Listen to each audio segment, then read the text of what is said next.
Now, here we're going to do some grouping. So we want to group the data frame by sex.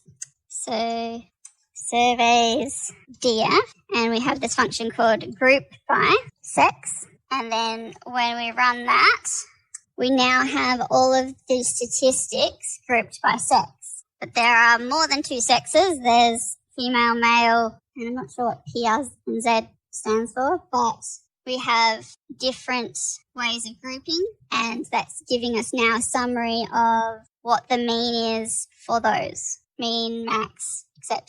Now if we just want to know what the mean is for each, we could do by sex dot mean, and that will give us the mean of each of those values with the grouping instead of the whole thing, which looks a little bit messy with the describe.